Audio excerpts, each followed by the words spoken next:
ఈఎన్టీలో first మనం how many decibels మన ear అనేది అసలు వినాలి. అండ్ సెకండ్ థింగ్ మన నవేడేస్ చూస్తే earpods, earphones, lot of things వచ్చేసాయి. So which one is the best, which one is the better?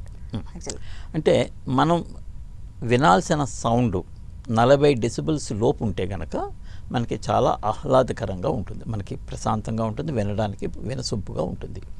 అక్కడి నుంచి పెరుగుతున్న కొద్దీ మనకి ఇబ్బంది స్టార్ట్ అవుతుంది. 70 డెసిబుల్స్ దాటినట్టయితే కనుక అది చెవికి మంచిది కాదు. 50 వరకు కూడా పర్వాలేదు, అంటే 50 నుంచి 70 మధ్యలో మంచిది కాదు. అయితే ఇక్కడ చిన్న విషయం ఏంటంటే ఇయర్ పాడ్స్, హెడ్ ఫోన్స్ పెట్టుకునేటప్పుడు ఏం చేయాలంటే మనం సౌండ్ని తగ్గించుకుంటూ పోవాలి. వినిపించిన స్థాయికి వెళ్ళినప్పుడు అక్కడి నుంచి కొద్దిగా పెంచుకుంటూ జస్ట్ మనకి వినిపించేంత స్థాయిలోనే దాన్ని పెట్టుకోవాలి. అంటే అప్పుడు అది 40 డెసిబుల్స్లో ఉంటుంది. 20 నుంచి 40 డెసిబుల్స్ మధ్యలో ఉంటుంది. మనకి ఏ విధమైనటువంటి ఇబ్బంది ఉండదు, ఎంతసేపు విన్నా కానీ ఏం కాదు. అలా కాకుండా ఎక్కువ పెట్టుకున్నట్టయితే కనుక చెవి లోపల ఉన్నటువంటి సున్నితమైన నాడీ కణాలు దెబ్బతినే ప్రమాదం ఉంటుంది.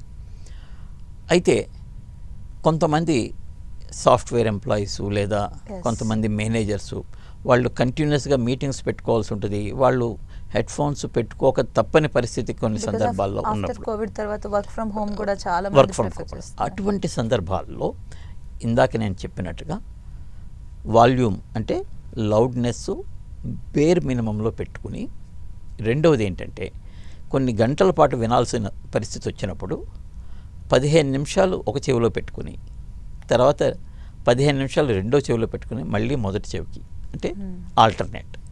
ఇక్కడ ఎందుకు ఈ 15 నిమిషాలంటే ఒకవేళ ఏదైనా డ్యామేజ్ జరుగుతున్న ఈ లౌడ్నెస్ వల్ల, అంటే శబ్ద స్థాయి ఎక్కువగా ఉన్నప్పుడు జరిగే లౌడ్నెస్ వల్ల వచ్చేటువంటి నష్టం 15 నిమిషాలు దాటిన తర్వాత ఎక్కువగా ఉంటుంది. మళ్ళీ ఒక 15 నిమిషాలు రెస్ట్ ఇచ్చినట్టయితే మళ్ళీ ఆ సున్నితమైన నాడీ కణాలు రికవర్ అయిపోతాయి. అంచేత మేము ఇచ్చే సలహా ఏంటంటే 15 నిమిషాలకు ఒకసారి చెవి మార్చుకోమని చెప్తూ ఉంటాం. ఇలా ఇంకొకటి ఇయర్ పాడ్స్ అంటే లోపలికి ఇయర్ పెట్టే బడ్స్ కంటే హెడ్ ఫోన్స్ లాంటివి సేఫ్.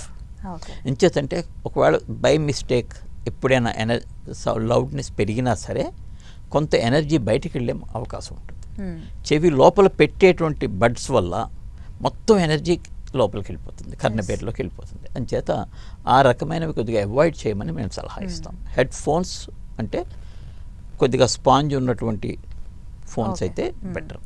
అందులో కొన్ని నాయిస్ క్యాన్సిలేషన్ ఉంటాయి, అది నాయిస్ క్యాన్సిలేషన్ అంతగా మేము సజెస్ట్ చేయం.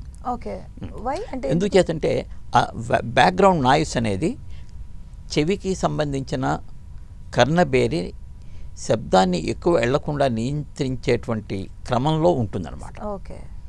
అంటే సౌండ్ ఎక్కువ నాయిస్ వినగా మనం అనుకుంటాం కదా, అలా అన్నప్పుడు ఏమవుతుందన్నమాట, చెవిలో కర్ణబేరి స్టిఫ్ అయిపోతుంది అనమాట.